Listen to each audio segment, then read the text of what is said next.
2 വശത്തേക്കും ശരിക്കും വാഹനങ്ങൾ പോകാനുള്ള വീതിയില്ലാതെ ഒരു സർവീസ് റോഡ് നിർമ്മാണം നടക്കുന്നുണ്ട്.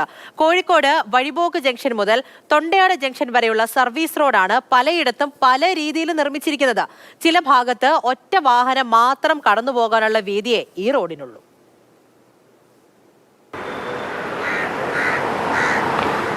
ഇത് വഴിപോക്ക് ജംഗ്ഷൻ മുതൽ തൊണ്ടയാട് ജംഗ്ഷൻ വരെയുള്ള ദേശീയപാത 66ന്റെ സർവീസ് റോഡാണ്.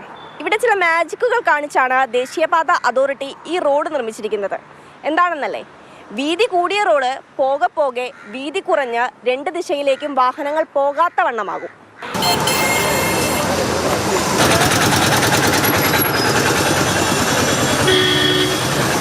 ഈ ഏരിയയിൽ ചില ഈ കരാറുകാർ ചെയ്യുന്ന പ്രവൃത്തി കണ്ടിട്ട് ഞങ്ങളൊരു പരാതി NHAക്ക് കൊടുത്തിട്ടുണ്ടായിരുന്നു. പോരാത്ത ഇതിൻ്റെ ഡ്രെയിനേജുകൾ വളരെ റോഡിൻ്റെ നടുവ് കൂടിയൊക്കെ പോകുന്നതായിട്ട് ഞങ്ങൾ കണ്ടിട്ടാണ് ഈ പരാതി കൊടുത്തത്.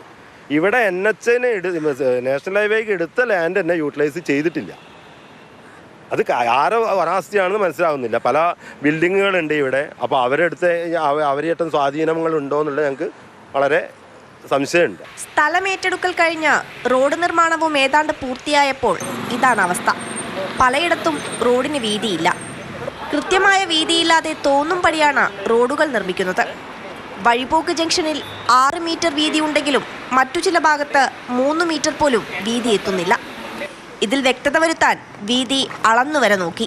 ഇതിപ്പോൾ സർവീസ് റോഡിൻ്റെ വീതി ഉള്ളത് 2.80 അത് അവിടെ നിന്നുള്ള സർവേ കല്ലിന് നേരെ അക്വയർ ചെയ്ത സ്ഥലത്ത് നേരെ അങ്ങോട്ട് പിടിക്കുകയാണെങ്കിൽ ആ വീതി നമുക്കിവിടെ കിട്ടും. പക്ഷെ അതുകൊണ്ട് ചെയ്യാത്തത്, ഇതിപ്പം ഇവിടെ നിങ്ങൾ നേരെ നോക്കിയാൽ കാണാം ആ ഒരു സർവേ കുറ്റി ഉണ്ട്, അവിടെ നേരെ നോക്കിയാൽ കാണാം ആ ബിൽഡിങ്ങിൻ്റെ നേരെ അങ്ങനെയാണ് പോകേണ്ടത്. പക്ഷേ അവർ ചെയ്യണത് എന്താ വെച്ചാൽ ആ ബിൽഡിംഗ് ആരെ കഴിച്ചിലാക്കണോ ആരെ കഴിച്ചിലാക്കാനാണ് നമുക്ക് മനസ്സിലാവണില്ല, അത് ആരാ ചെയ്യണമെന്നും. പക്ഷേ അങ്ങനെയാണ് എടുക്കേണ്ടത്. ശരിക്കും അവരെ ചെയ്യാതെ സർവീസ് റോഡിൻ്റെ വീതി കുറയ്ക്കുകയാണ് ഇവർ ചെയ്യണത്. മെഡിക്കൽ കോളേജിലേക്ക് ആംബുലൻസുകളും ബസ്സും മറ്റു വാഹനങ്ങളുമൊക്കെ പോകേണ്ട റോഡാണ്. റോഡിലെ വീതി കുറവ് പരിഹരിച്ചില്ലെങ്കിൽ വലിയ ഗതാഗത കുരുക്കായിരിക്കും ഉണ്ടാവുക.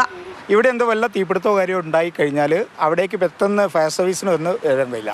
പിന്നെ മെഡിക്കൽ കോളേജിലേക്ക് പോകുന്ന രാമനാട്ടിൽ നിന്ന് മെഡിക്കൽ കോളേജിൽ പോകുന്ന ചെറിയ ബസ്സുണ്ട്, മിനി ബസ്സുകൾ. അഥവാ ഇവിടെ ബ്ലോക്കായി കഴിഞ്ഞാൽ ബാക്കിലെ വണ്ടികളൊക്കെ വന്നിട്ട് ബ്ലോക്കായി നിൽക്കും. അത് മണിക്കൂറുകളോളം പിടിക്കും. അതുകൊണ്ട് അത്ര ഈ നേരം ആയിട്ടുള്ള ഈ വഴി എത്രയും കണ്ടു വൈഡുണ്ടാക്കണം.